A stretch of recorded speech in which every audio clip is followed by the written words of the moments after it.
Hey guys, Coach Josh here. We're going to talk about a little bit of pitching. We're going to talk about different grips, different pitches that that you guys are able to practice. You can do this all short and space as well.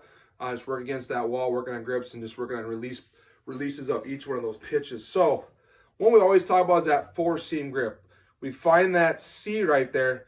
Big finger goes across the big side of the C. Little finger, the little side of the C. We always want to make sure that our fingertips are on those laces, so we can really feel that pull right there as we snap that through. That's just general throwing too. We want to make sure we feel those laces sort of pulling that, getting a lot of spin on that. Now, that's a four seam. So if you notice the rotation, 1, 2, 3, 4, 1, 2, 3, 4, we see those four laces spinning around. Now, the two seam is a little bit different. You can grip that in a variety of different ways. What I do is I like to find the two seams that are narrow and put my fingers on those. I can work a little bit wider. I can do across those two seams. So there's a variety of ways. Thumb's always underneath. I'm finding a lace to kind of touch there too. So I'm always finding right there is lace. I like to feel my lace with the thumb and with my fingertips as well. So you can adjust to that. So that's two seam and four seam. So when you see the two seam, notice that you see 1, 2, 1, 2. So two seams. Or you see the two seams running this way the whole time. See those two seams running this way. So four seam 1, 2, 3, 4, 1, 2, 3, 4. Two seam is 1, 2, 1, 2, and you can kind of see the gap between as it rotates. It looks kind of like this when it rotates really fast. Just like that rotates. You see the two lines right there. So two seam will tend to have a little bit more tail, kind of to the throwing side arm. It'll tail this way for a righty. It'll tail this way for a lefty. Four seams are usually a little straighter and a little bit faster. Anytime there's movement involved, the ball is going to move left to right. It's going to slow down just a little bit. So two seam will give you a little more movement, a little harder for hitters to hit the two seam. Next one we're going to talk about is a changeup. There's a variety of ways that you can throw a changeup. So one way I throw a changeup is called a circle change.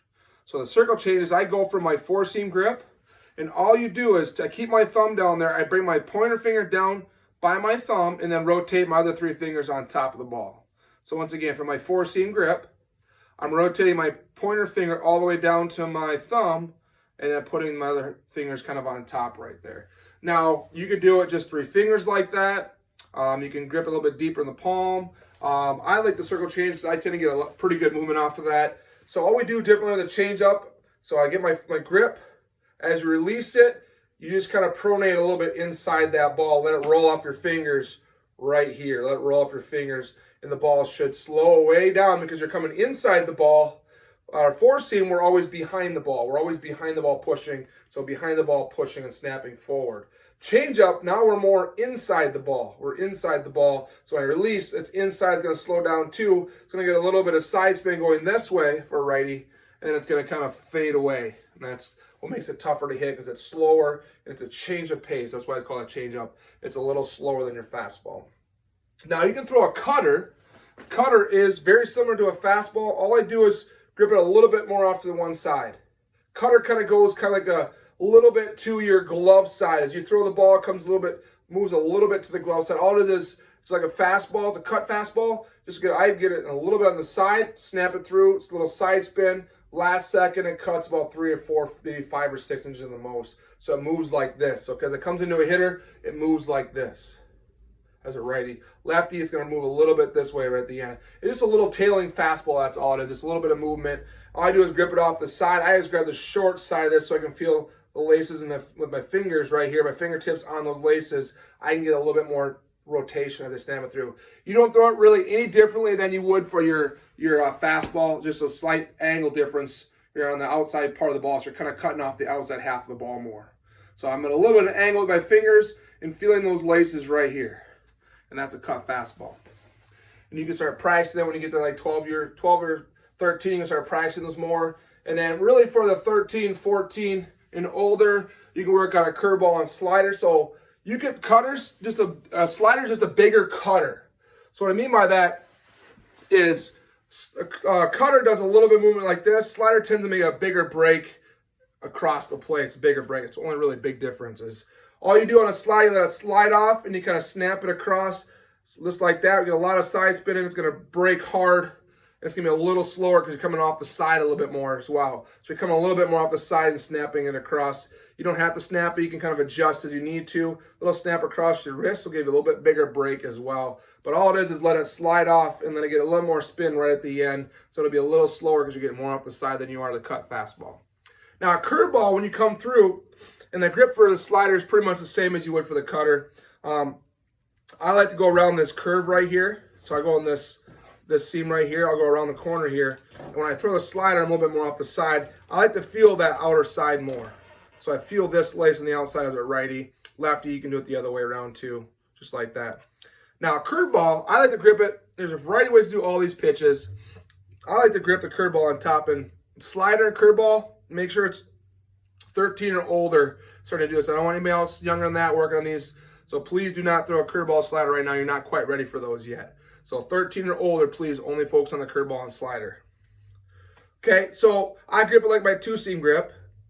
You can do it like this and come over top. It doesn't really matter. There's a variety of different ways. I go right here and kind of bring my fingers to one part of the ball. You can do it that way too. It's okay. I can bring my fingers together so I can really feel that kind of pulling that one side, get a little bit extra spin, a little more drop that way.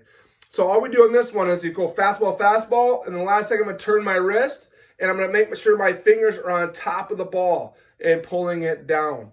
Curveball, we're getting on top of the ball. Fastball, fastball, fastball. Turn the wrist for that second, turning it, snapping it down just like this. So we're getting that rotation by snapping it like this as you finish.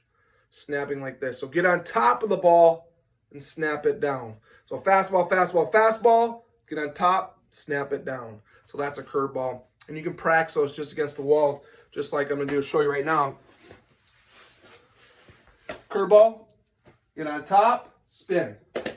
So working on that spin. Fastball, fastball, fastball, get on top, spin. Get on top and spin. Four seam, come through, just like that. Two seam, you can kind of see the rotation, we slow it down. Okay, cutter a little bit off the side. You'll notice the ball might spin backwards a little bit this time, so I'm a little off the side just like this. So we come off a little bit off the side. It should bounce back. If you do it right, it should bounce back the other way actually than you think it would be. And then I change up just like this, get my circle change, coming inside to finish. Just like that. And the ball should spin. You should notice the spin turning this, spinning that way as a righty.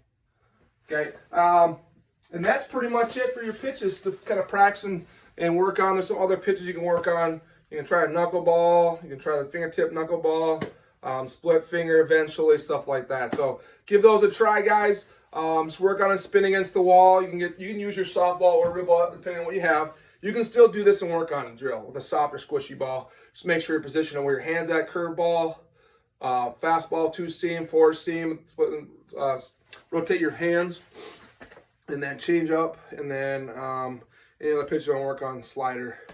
So practice against the wall is going to help you really focus on the spin more than anything. We want to adjust everything right about here. Change up, slider, curveball. Everything's pretty much from right here. Fastball, fastball, fastball, change up. And then we go curveball, get on top, slider, get across a little bit more. So you just adjust it. Everything's a fastball until last second, and we switch it up to whatever. But the grip might be important wherever you start with the grip, though. All right, give those a try, guys.